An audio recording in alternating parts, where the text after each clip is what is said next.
Assalamualaikum warahmatullahi wabarakatuh. Waalaikumsalam warahmatullahi wabarakatuh. Semangat pagi, sobat mahasiswa sekalian. Pada pagi hari ini, patutlah pertama-tama kita mengucapkan rasa syukur kehadirat Allah, Tuhan yang Maha Esa, Tuhan yang Maha Kuasa, Tuhan yang Maha Segala-galanya, yang pada pagi hari ini kita semua masih diberi kesempatan untuk hidup dan sehat. Ingat ya,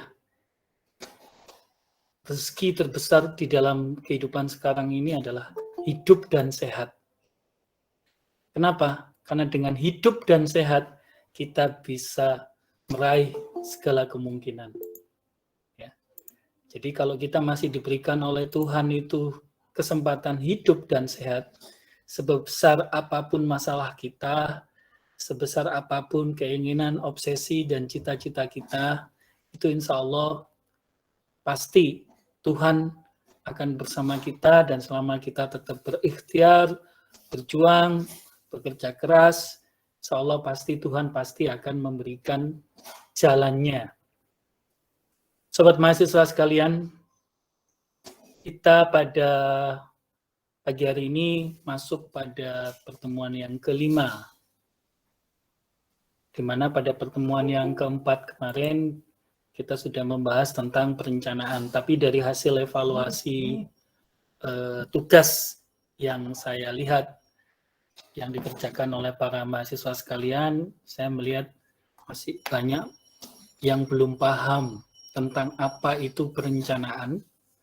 Jadi saya akan mengulas sedikit karena topik yang kelima di sini, pengambilan keputusan, itu baru bisa dijalankan jika kita bisa merumuskan perencanaan itu dengan benar. Jadi kata kuncinya di situ. Jadi sebetulnya kaitannya perencanaan itu sederhana. Ya, sebagaimana contohnya misalkan sekarang. Ada di antara para mahasiswa sekalian mungkin yang sekarang dalam posisi merasa kehidupannya sangat menyenangkan. Karena apa? Mungkin karena impiannya tercapai, orang-orang di sekitarnya sangat menyukai dia, sangat menyayangi dia. Tapi mungkin ada di sisi lain, di antara teman-teman mahasiswa sekalian, ada yang dalam kondisi gundah gulana, keluh kesah, kacau mungkin. Ya. Kenapa? Ya karena merasa hidup ini lingkungan tidak mendukung, teman tidak mendukung, banyak impian yang tidak tercapai. Nah, sebetulnya kata kuncinya kalau kita kaitkan dengan perencanaan, tercapai dan tidaknya impian kita, cita-cita kita, itu kembali kepada kita masing-masing. Ya. Kenapa kembali kepada kita, kembali kepada diri kita masing-masing? Itu kata kuncinya di perencanaan. Jadi sebetulnya di dalam perencanaan itu ada dua aktivitas utama yang harus dilakukan.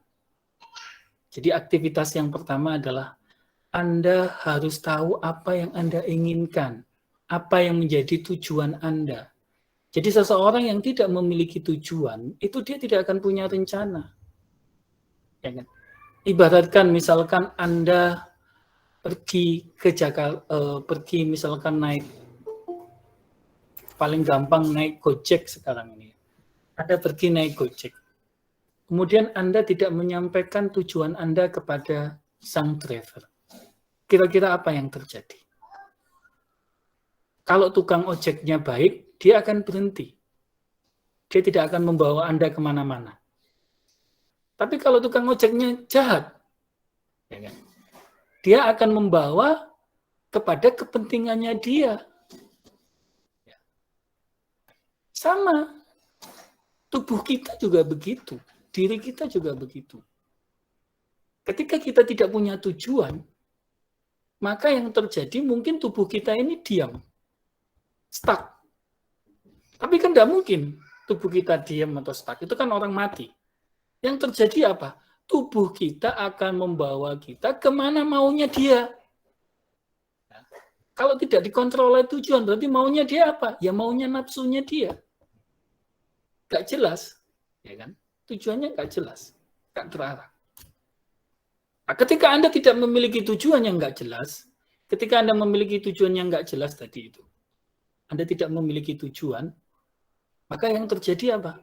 Anda tidak bisa merencanakan apapun. Ya. Tidak akan bisa merencanakan apapun. Nah, ketika Anda memiliki tujuan yang jelas, misalkan tadi tukang ojek, Anda ngomong pada tukang ojek, Pak, saya mau ke kampus Universitas Narotama. Nah, seringkali kan juga begitu, Anda menganggap tukang ojek itu tahu semuanya. Sama halnya juga Anda menganggap otak Anda itu tahu semuanya. Ketika Anda misalkan punya tujuan hidup, saya pokoknya ingin bahagia. Padahal otak ini kan perlu dijelaskan. Apa sih yang dimaksud bahagia menurut kamu?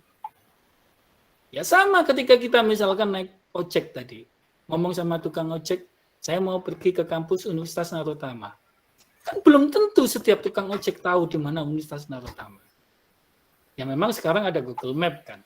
Tapi logikanya Google Map pun berdasarkan informasi. Sama, otak kita juga begitu. Kalau otak kita itu sering baca informasi, sering baca pengetahuan, sering belajar, sering mengikuti kuliah, sering mendengarkan wawasan, maka secara otomatis otak kita itu kayak Google Map. Kenapa? Karena dia sudah punya peta.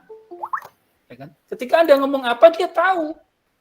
Tapi pertanyaannya ketika Anda misalnya jarang baca buku, jarang baca informasi, tidak pernah update informasi, jarang bergaul, ya otak Anda akan apa? Akan lemot. Dia tidak tahu informasi, ya sama kayak tukang ojek tadi. Nah, ketika Anda tahu jalan, Anda tidak memberikan petunjuk yang jelas. Misalkan petunjuk yang jelasnya apa? Saya mau ke Universitas Narotama, Pak. Universitas Narotama itu di Jalan Raya Abdul Rahman Hakim nomor 51. Dia di daerah Kelampis, Pak. Jelas tujuannya. Maka kemudian tukang ojek itu akan membawa Anda ke sana dengan baik. Nah, pertanyaannya lagi bahwa apa? Tujuan itu juga harus direncanakan waktunya. Kapan itu mau dicapai? Ya kan? Sehingga rencana itu selalu ada rencana jangka panjang, rencana jangka menengah, rencana jangka pendek. Rencana jangka panjang itu bisa misalkan kayak sebuah perusahaan di Iran, ada sebuah perusahaan energi di Iran, itu menjadi number one di dunia. Karena dia apa? Karena dia punya visi, tujuannya apa? Saya akan selalu hidup sampai H-1 kiamat. Jadi perusahaannya ini punya visi sampai H-1 kiamat itu harus tetap ada. Itu tujuannya panjang banget. Tapi ketika tujuan misalkan kita mungkin harus punya durasi waktu yang jelas. Misalkan 10 tahun kita anggap sebagai tujuan jangka panjang. Makanya saya minta kemarin tentukan tujuan UKM selama 10 tahun ke depan. Nah, 10 tahun ke depan ini mau mencapai apa? Ya misalkan omsetnya mau naik dari 100 juta jadi 1 M misalkan begitu. Dan kemudian produknya mau bertambah dari 2 unit produk menjadi 10 unit ya misalkan begitu. Jadi tujuan tadi itu harus spesifik, terukur, jelas, terarah. Ya kan? Sama, diri kita juga begitu. Diri kita ini butuh tujuan yang jelas, yang terukur, terarah, spesifik. Ya. Jadi kalau misalnya ada perusahaan bangkrut, itu bisa jadi karena dia tidak punya tujuan yang jelas, tujuannya tidak spesifik, tujuannya tidak terarah. Nah, kalau sudah punya tujuan, maka yang selanjutnya yang harus dievaluasi adalah bagaimana posisi kita saat ini. Makanya istilahnya baseline. Dari perencanaan itu yang terpenting harus ada tujuan. Tujuan itu di breakdown jadi tujuan jangka panjang, menengah, pendek. Pendek ini biasanya tahunan, bisa bulanan, bisa harian, nanti di day to day-nya. Kemudian harus tahu baseline-nya, posisi kita saat ini itu seperti apa, kita punya apa, ya kan? Kita punya kekuatan apa, kita punya kelemahan apa. Makanya kemudian banyak yang tanya, Pak, analisis, apakah kemudian kita harus membuat analisis kekuatan dan kelemahan, peluang dan ancaman? Itu tujuannya untuk itu, supaya kita tahu posisi baseline kita seperti apa. Nah, kalau kita tahu baseline kita seperti apa, kondisi kita saat ini seperti apa, kemudian kita tahu tujuan kita, maka kita akan bisa menentukan program yang jelas. Nah, program yang jelas itulah yang kemudian dinamakan sebuah rencana. Makanya tadi rencana ada rencana jangka panjang, rencana jangka menengah, rencana jangka pendek. Ini Anda sebagai mahasiswa jurusan manajemen, program sarjana atau program akademik, wajib menguasai ini. Karena nanti kalau Anda bekerja, Anda tidak menguasai bagaimana membuat sebuah perencanaan. Nanti yang disalahkan dosen pengajarnya juga. Gimana Pak Arasi itu cara ngajarnya? Kok sampai mahasiswanya tidak paham bagaimana membuat rencana yang baik gitu. Jadi ya rencana itu ditentukan jangka panjang seperti apa, biasanya 10 tahun. Jangka menengah itu biasanya 5 tahun. Jangka pendek itu biasanya 1 tahun. Nah, kemudian berdasarkan rencana-rencana tadi dibuatlah yang namanya program kerja. Nah, program kerja itulah kemudian pada topik kali ini kita membuat yang namanya keputusan. Nah, Pak, kadang-kadang kita ini untuk supaya bisa mencapai tujuan kita butuh satu semangat, tapi kadang-kadang semangat kita ini kan up and down, Pak. Bagaimana kita bisa menjalaninya supaya kita tidak up and down, ya kan? Sebetulnya ya itu tadi bahwa kita ini kadang-kadang terlalu banyak berpikir jauh ke depan, ya. Jadi perencanaan itu kita buat untuk bisa kita jalankan. Ini pengalaman pribadi saya. Ketika saya sakit, rasanya kemudian dokter memberikan terapis kepada saya disuruh lari. Bayangan saya jalan aja susah, kok disuruh lari. Tapi kemudian saya membayangkan, kalau orang kan biasanya membayangkan enaknya. Tapi kalau menurut saya dalam kehidupan sekarang itu, bayangkan sakitnya. Saya membayangkan sakitnya yang ketika saya sakit, saya bayangkan sakitnya yang luar biasa itu. Kemudian itu ternyata men-trigger saya untuk bisa berlari meskipun tidak sprint ya, berlari maraton. Mulai saya. Jadi yang terpenting ketika kita punya rencana itu, maka putuskanlah step awal, langkah awal untuk melangkah. Kalau Anda tidak berani melangkah, hanya membayangkan jauhnya, itu susah. Tidak akan pernah bisa tercapai impian Anda. Ya, kayak saya tadi. Jangankan lari ya, jalan aja saya susah. Tapi kemudian saya bayangkan semangat saya untuk berjalan, untuk sehat tadi, untuk supaya sehat tadi itu semangat saya. Saya membayangkan kalau saya nggak sehat, itu sakitnya itu membuat saya hidup ini menjadi tidak nyaman, tidak enak. Akhirnya saya bisa berjalan dan berlari sesuai dengan perintah dokter tadi, ya kan? Jadi akhirnya ya alhamdulillah. Kemudian setelah itu rutinitas saya jalani, ya. Jadi itu teman-teman mahasiswa sekalian. Jadi yang terpenting sekarang adalah ketika Anda menyusun rencana, Anda harus tahu apa tujuan Anda. Kemudian tujuan itu Anda breakdown, mana yang tujuan jangka panjang, mana yang tujuan jangka menengah, mana yang tujuan jangka pendek. Nah, setelah Anda tahu tujuan dan membreakdown tujuan tadi, kemudian tahap yang kedua dalam perencanaan itu Anda harus tahu baseline. Baseline-nya apa? Kondisi Anda saat ini, kekuatan Anda seperti apa, kelemahan Anda punya kelemahan seperti apa, peluang Anda apa, ancaman Anda yang akan Anda hadapi seperti apa. Nah, berdasarkan itu kemudian Anda menyusun rencana. Rencana ini disesuaikan dengan tujuan jangka pendek, tujuan jangka menengah, tujuan jangka panjang. Untuk tujuan jangka pendek Anda membuat rencana jangka pendek. Untuk tujuan jangka menengah Anda membuat rencana jangka menengah. Untuk tujuan jangka panjang Anda membuat tujuan jangka panjang. Nah, setelah itu tahap selanjutnya Anda harus berani yang namanya mengambil keputusan. Nah, pada poin topik 5 kali ini kita membahas tentang itu. Jadi rencana-rencana tadi yang sudah disusun, itu Anda harus berani untuk mengambil keputusan mana yang akan Anda jalankan dari rencana-rencana dan alternatif-alternatif kegiatan atau alternatif-alternatif program yang sudah Anda putuskan.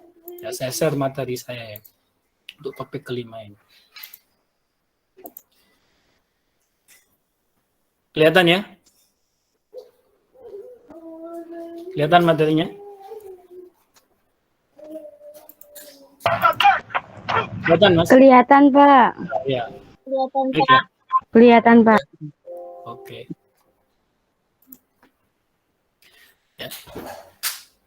Jadi Apa sih sebetulnya pembuatan keputusan itu? Jadi sebetulnya pembuatan keputusan itu merupakan sebuah gambaran dari serangkaian proses. Jadi ketika tadi kegiatan-kegiatan yang sudah kita rencanakan tadi, kita kan harus memilih, harus memutuskan kegiatan mana yang akan kita lakukan. Nah, biasanya ini ada skala prioritas, mana yang akan dijalankan lebih dulu untuk mencapai tujuan-tujuan kita tadi itu. Ya kan? Itu namanya pembuatan keputusan. Nah, Harold Coons dan Sir O'Donnell sendiri mendefinisikan pengambilan keputusan itu merupakan satu pemilihan di antara alternatif-alternatif mengenai sesuatu cara bertindak, di mana ini adalah merupakan inti dari perencanaan. Jadi ketika Anda tadi menyusun perencanaan, sebetulnya perencanaan tadi ketika Anda sudah menetapkan tujuan, kemudian Anda sudah menetapkan baseline Anda, kemudian Anda membuat rencana. Nah, rencana ini sebetulnya adalah serangkaian dari alternatif untuk mencapai tujuan, serangkaian dari alternatif kegiatan untuk mencapai tujuan. Ya. Sama hidup ini juga begitu, Anda harus punya alternatif. Kalau Anda tidak punya alternatif, ya saya sarankan Anda beli seperti benda mati. Benda mati itu dia ngikut aja, ngikutin aliran aja, ngikutin arus aja, ngikutin orang yang hidup yang menggerakkan dia. Itu benda mati. Tapi kalau Anda benda hidup, Anda punya alternatif. Sehingga ketika Anda punya alternatif, maka di situ Anda akan bisa mengambil keputusan. Nah, salah satunya yang membuat kita itu selama ini gagal di dalam kehidupan kita, karena kita tidak pernah mengambil keputusan apapun dalam kehidupan kita. Kenapa ya? Karena kita ngikutin aliran aja, ngikutin arus aja. Kenapa kita tidak mengambil keputusan? Karena kita tidak punya alternatif. Kenapa kita tidak punya alternatif? Karena kita tidak punya rencana. Kenapa kita tidak punya rencana? Karena kita tidak punya tujuan. Jadi hubungannya ke sana. Jadi pengambilan keputusan di sini merupakan sebuah pengambilan keputusan dari alternatif-alternatif perencanaan yang sudah Anda buat, maka kemudian Anda tentukan mana rencana yang akan Anda jalankan. Terkesan sederhana, tetapi pembuatan keputusan ini penting. Dan hati-hati juga. Kita ini seringkali membiarkan otak kita ini tidak membuat keputusan. Contoh misalkan, pernahkah Anda berpikir bahwa ketika Anda pagi ini kemudian, contoh sederhana aja, pagi ini Anda mau makan tadi itu, apakah itu keputusan Anda atau Anda sekedar makan apa yang ada? Nah, contohnya saya pribadi, ketika sebelum saya sakit, saya makan prinsipnya pokoknya saya bisa makan, apa yang ada saya makan, saya suka, saya makan. Tapi kemudian saya diberikan sakit, maka saya harus membuat rencana. Bahwa makan itu ada porsinya, ada takarannya, ada ukurannya, supaya makanan yang kita makan itu sehat. Supaya tubuh ini bisa menyerap energi dari makanan kita, tidak hanya sekedar mengikuti nafsu enak di mulut saja. Hanya ditakar. Itu berarti saya mulai membuat rencana, membuat keputusan untuk goal apa? Ya itu tadi. Ketika saya sadar bahwa ternyata kesehatan itu penting, sehat itu menjadi salah satu tujuan di dalam kehidupan kita, maka kemudian kita mulai merencanakan apa saja yang bisa membuat kita tetap sehat, termasuk merencanakan apa yang akan kita makan dan membuat alternatif. Ya. Setelah itu, berdasarkan alternatif tersebut, kita membuat keputusan apa yang akan kita pilih. Nah, tipe-tipe keputusan itu ada apa saja? Jadi yang pertama adalah keputusan yang diprogram. Jadi keputusan yang diprogram ini biasanya keputusan yang dibuat menurut kebiasaan, aturan atau prosedur. Di mana ini dilakukan terutama oleh manajemen tingkat bawah. Pengambilan keputusan terprogram akan berlangsung dengan efektif apabila 4 kriteria dasar dipenuhi. Yang pertama adalah tersedianya waktu, dana mencukupi, kemudian untuk pengumpulan dan analisis tersedia data yang bersifat kuantitatif, kemudian tersedia tenaga terampil untuk operasional yang harus dipenuhi. Jadi keputusan otomatis yang karena dibuat sesuai dengan kebiasaan, aturan, atau prosedur. Ini keputusan yang diprogram. Ya contohnya misalkan di perusahaan, ketika misalkan seseorang harus menghasilkan penjualan 10 juta misalkan, berdasarkan kebiasaan untuk bisa menghasilkan penjualan 10 juta itu diperlukan promosi melalui YouTube, promosi melalui Instagram, itu sebesar kurang budgetnya harus sekitar 500 sampai 1 juta misalkan begitu. Tapi kemudian harus ada yang dipastikan kontennya apa yang dimasukkan, konten iklan apa, promo seperti apa yang dimasukkan ke YouTube maupun ke Facebook maupun Instagram tadi sehingga bisa menghasilkan penjualan yang 10 juta. Jadi ketika sesuatu itu sudah given berdasarkan kebiasaan, berdasarkan tenaga-tenaga yang terampil yang sudah dimiliki, ini bisa dibuat yang namanya keputusan terprogram. Kemudian yang kedua adalah keputusan yang sebagian dapat diprogram, kemudian sebagian berulang dan rutin, dan sebagian tidak terstruktur. Keputusan ini biasanya bersifat rumit dan membutuhkan perhitungan serta analisis yang terperinci. Jadi, sebagian keputusannya itu diprogram, sebagian keputusannya tidak diprogram sesuai dengan kondisinya. Contohnya apa? Misalkan budget biaya promosi, misalkan gitu. Tadi ketika misalkan captive marketnya sudah given, jelas, itu bisa. Tapi kemudian ternyata ada perubahan pada selera konsumen. Ya, otomatis perubahan ini akan merubah cara konsumen mengambil keputusan terhadap produk. Nah, kita harus menyesuaikan. Keputusan-keputusan yang terkait dengan yang berhubungan dengan pesaing. Ini juga gitu, karena pesaing ketika berubah, kalau kita nggak berubah, ya kita akan tergilas. Ya. Kemudian yang ketiga adalah keputusan yang tidak terprogram. Jadi ini keputusan yang berkenaan dengan masalah-masalah yang khusus, khas, atau tidak biasa. Biasanya ini ada di manajemen tingkat atas. Ya, contohnya misalkan saat ini, siapa yang menyangka terjadinya pandemi COVID-19 ini yang luar biasa? Ya kan? Merubah semuanya. Banyak pihak yang tidak siap. Ya kan? Nah, untuk itu siapa yang kemudian segera berubah, membuat keputusan yang tidak terprogram, merubah keputusan-keputusan yang tidak inline, tidak relevan dengan tantangan pandemi COVID-19 ini diubah semua. Nah, itu baru kemudian dia bisa stabil, menyesuaikan. Ya, salah satu contoh banyak pabrik yang kemudian dia hunting dari pabrik sabun, kemudian dia hunting ke pabrik hand sanitizer. Dia hunting ke pabrik masker dan lain sebagainya. Itu kan buah keputusan yang sebetulnya tidak diperlukan, tapi mengikuti situasi dan kondisi lingkungan yang berubah. Nah, kemudian bagaimana sih sebetulnya ketika kita mau mengambil keputusan, ya kan? Tahapannya seperti apa? Ya kan? Jadi yang pertama adalah mengidentifikasi dan mendiagnosis masalah. Jadi kita perlu pahami, ketika kita mengambil sebuah keputusan, mana yang itu masalah dan mana itu yang bukan masalah. Mana yang itu masalah, yang mana yang itu akar masalah. Nah, ini penting. Karena memahami masalah itu sudah 50% jawaban. Ketika Anda memahami persoalan yang ada dan Anda memahami akar masalah yang dari masalah yang Anda hadapi, maka kemudian Anda bisa mengumpulkan data yang benar untuk melakukan sebuah analisis data. Nah, berdasarkan pengumpulan dan analisis data yang benar, maka Anda bisa mengembangkan alternatif.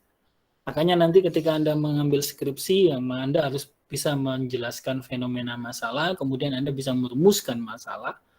Nah, rumusan masalah itu didasarkan pada apa? Pada tujuan Anda melakukan penelitian itu apa?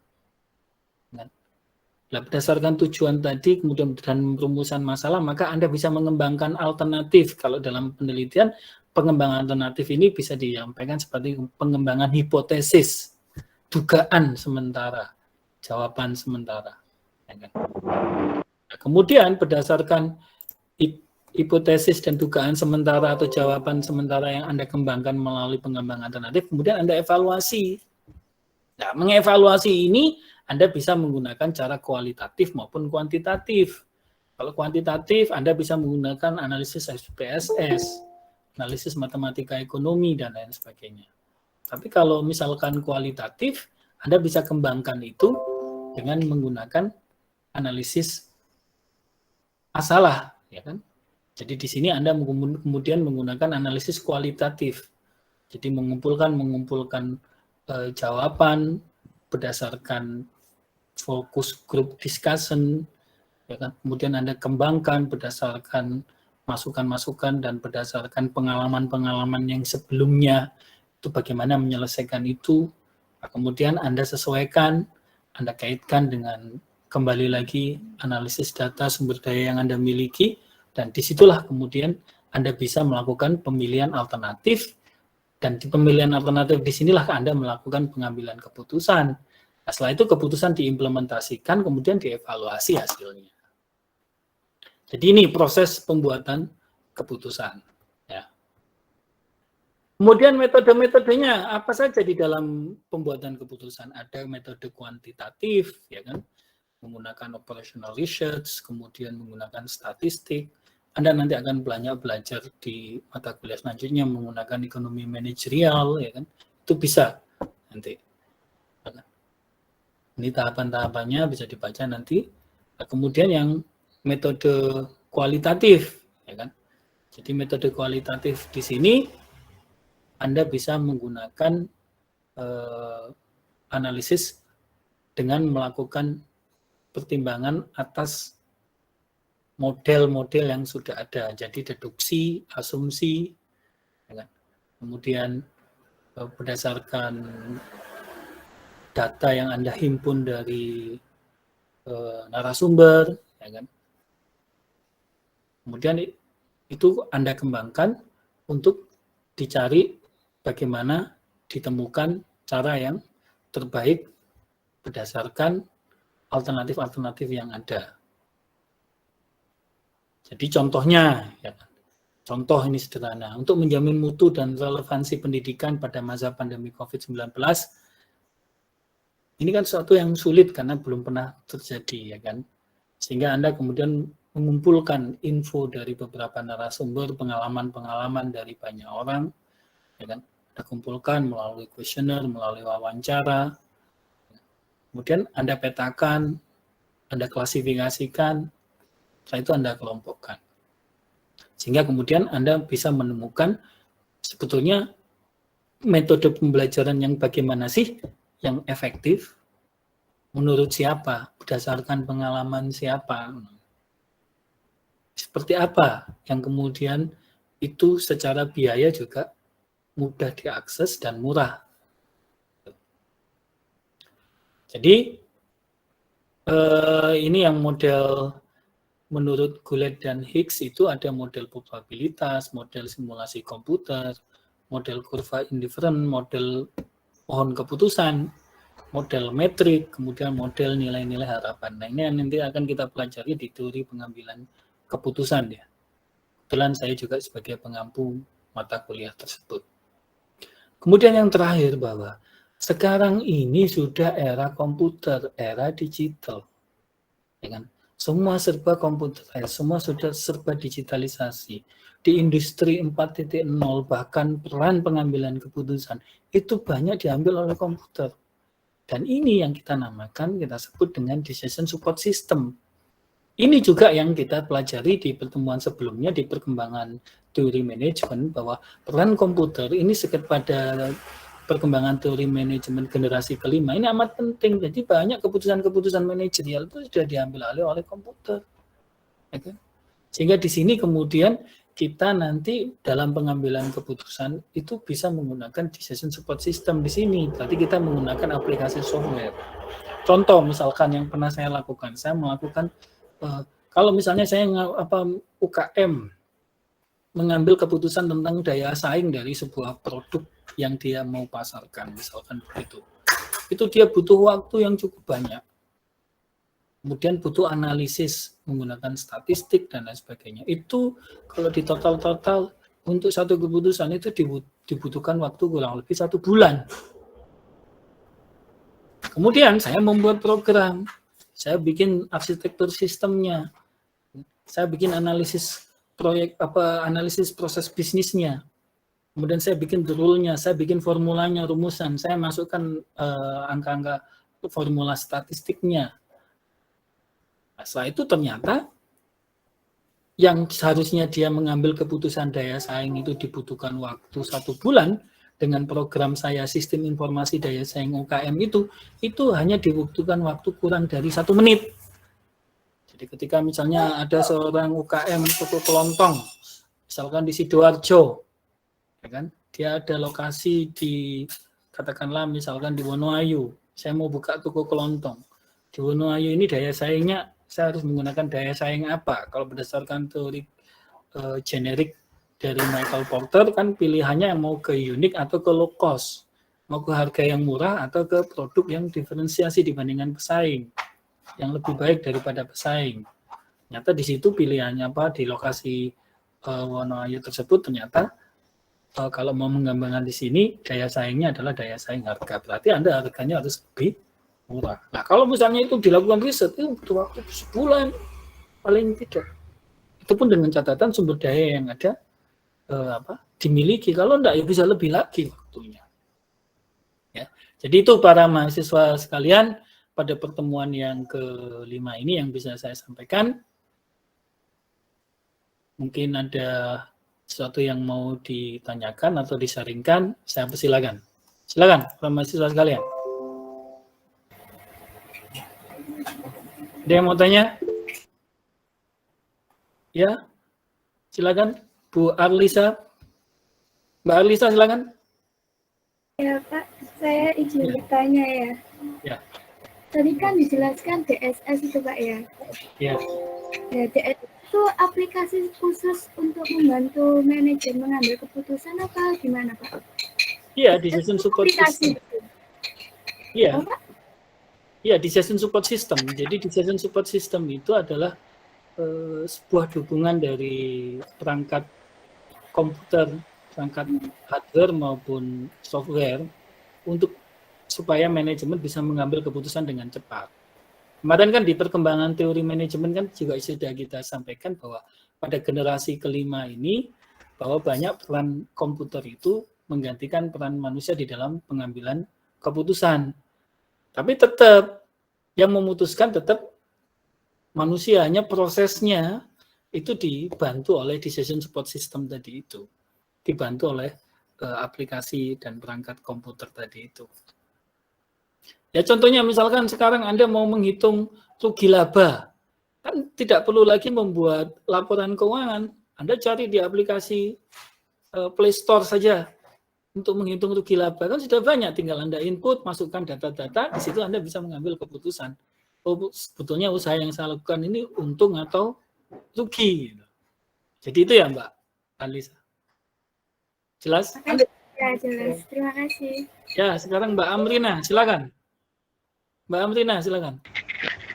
Ya Pak, mau tanya tentang umpan balik itu Pak. Kan tadi itu kan ada dalam identifikasi dan yang pengambilan keputusan ada tulisan umpan balik waktu di tabelnya dulu Pak. Itu penjelasannya gimana sih Pak? Jadi sebetulnya proses daripada pengambilan keputusan itu kan sebetulnya kalau kita bicara tentang sistem manajemen mutu itu kan ada PDCE, Plan, Do, Check, Action. Nah, sekarang itu ada pengembangan yang dikembangkan oleh pemerintah juga di dalam dunia pendidikan, itu ada penetapan standar, kemudian pelaksanaan standar, ya kan? Kemudian evaluasi dan pengendalian, kemudian perbaikan.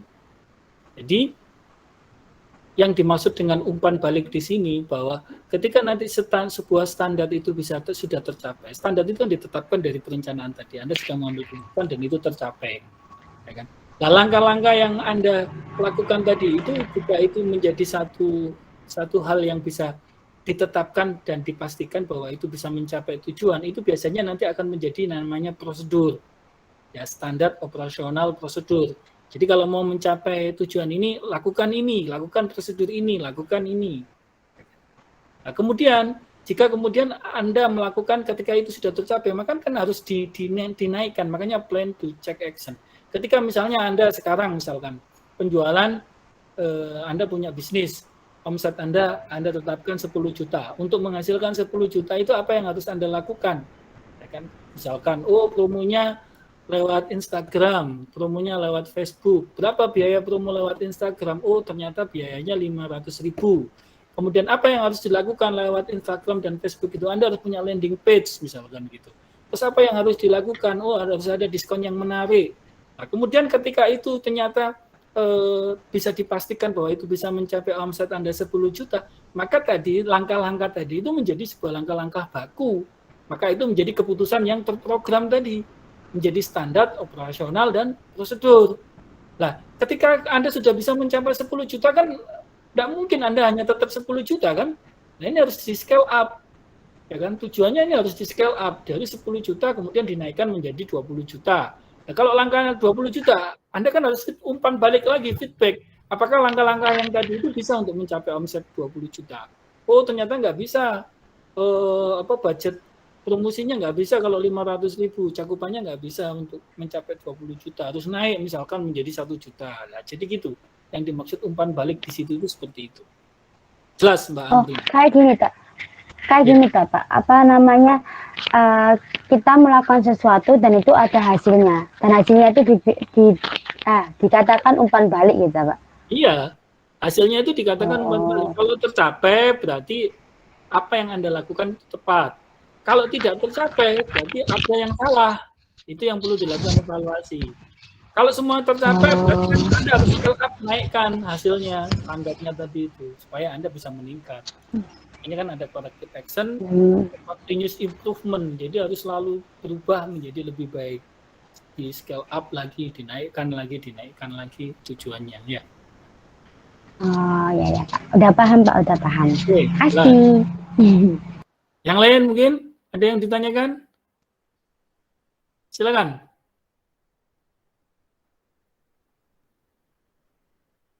Mas Tadure, ada yang ditanyakan? Yang lain?